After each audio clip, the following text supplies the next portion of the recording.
అందరికీ నమస్తే. News one network evening top 10 news bulletin కు స్వాగతం. ముఖ్యాంశాలు. ఎమ్మెల్సీ కవితకు బెయిల్. ఢిల్లీ లిక్కర్ స్కామ్ లో అరెస్ట్ అయ్యి తిహార్ జైలు రిమాండ్ ఖైదీగా శిక్ష అనుభవిస్తున్న మాజీ ముఖ్యమంత్రి కేసీఆర్ కుమార్తె ఎమ్మెల్సీ కవితకు సుప్రీం ధర్మాసనం బెయిల్ మంజూరు చేసింది. మార్చి 15 నుండి ఆమె జైల్లో ఉన్నారు. సుప్రీంకోర్టులో కవిత తరపున ముకుల్ రోహత్గి వాదనలు వినిపించగా సిబిఐ తరపున రాజు వాదనలు వినిపించారు. ముకుల్తో 2 సభ్యులతో కూడిన ధర్మాసనం ఏకీభవించి బెయిల్ మంజూరు చేసింది. మంత్రి తుమ్మలను అడ్డుకున్న వామపక్షాలు. ఖమ్మం కలెక్టరేట్ దగ్గర వ్యవసాయ మంత్రి తుమ్మల నాగేశ్వరరావుకు చేదు అనుభవం ఎదురైంది. రుణమాఫీ కాని రైతులు, వామపక్ష కార్యకర్తలు మంత్రిని అడ్డుకుని నిరసన తెలిపారు. ఎలాంటి షరతులు లేకుండా రుణమాఫీ అమలు చేయాలని డిమాండ్ చేశారు. దీనిపై స్పందించిన మంత్రి తుమ్మల సాంకేతిక సమస్యలతోనే కొంతమందికి రుణమాఫీ కాలేదని, వారి వివరాలను వ్యవసాయ అధికారులు సేకరిస్తున్నారని స్పష్టం చేశారు. యాదాద్రికి గవర్నర్ జిష్ణుదేవ్ వర్మ. యాదాద్రి లక్ష్మీ నరసింహస్వామిని తెలంగాణ రాష్ట్ర గవర్నర్ జిష్ణుదేవ్ వర్మ దర్శించుకున్నారు. ఆయనకు పోలీసులు గౌరవ వందనం చేశారు. ప్రభుత్వ విప్ బీర్ల ఐలయ్య, ఆలయ ఈవో భాస్కరరావు గవర్నర్ కు స్వాగతం పలికారు. వేద పండితులు గవర్నర్ కు వేద ఆశీర్వచనాలతో పాటు తీర్థ ప్రసాదాలను అందించారు.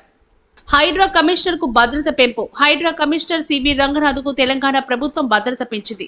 హైదరాబాద్ లో చెరువులు, కుంటలు కబ్జా చేసి కట్టిన కట్టడాలను కూల్చడంలో రంగనాథ్ దూకుడుగా వ్యవహరిస్తున్నారు. దీంతో ఆయనకు ముప్పు ఉంది అన్న సమాచారంతో మధురా నగర్ లోని ఆయన ఇంటి దగ్గర అవుట్ పోస్టులు ఏర్పాటు చేయడంతో పాటు భద్రతను పటిష్టం చేశారు. మదనపల్లిలో సీన్ రీకన్స్ట్రక్షన్. ఆంధ్రప్రదేశ్ రాష్ట్రంలోని అన్నమయ్య జిల్లా మదనపల్లి సబ్ కలెక్టర్ కార్యాలయంలో ఫైళ్ల దగ్ధం కేసు కీలక దశకు చేరుకుంది. సిఐడి విచారణ సందర్భంగా అడిషనల్ డీజీ రవిశంకర్ ఐఎన్ఆర్ ఆధ్వర్యంలో సీన్ రీకన్స్ట్రక్షన్ చేసి వివరాలు నమోదు చేశారు. ప్రశాంతంగా ముగిసిన బంద్.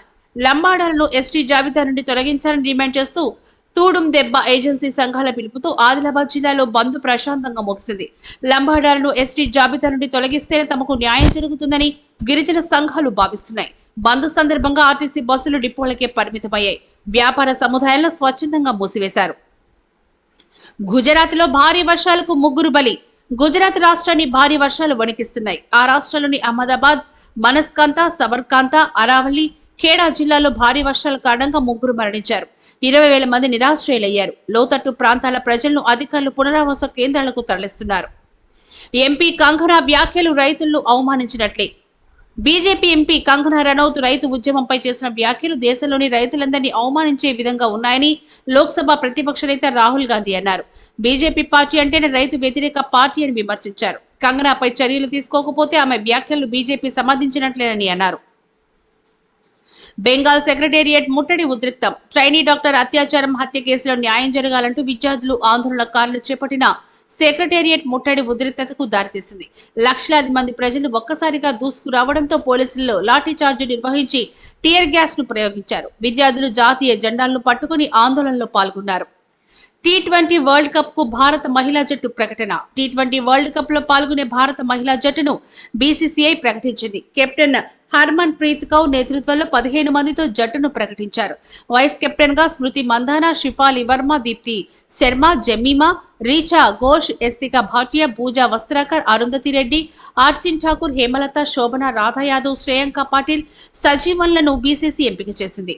తదుపరి తాజా వార్తల కోసం చూస్తూనే ఉండండి న్యూస్ వన్ నెట్వర్క్.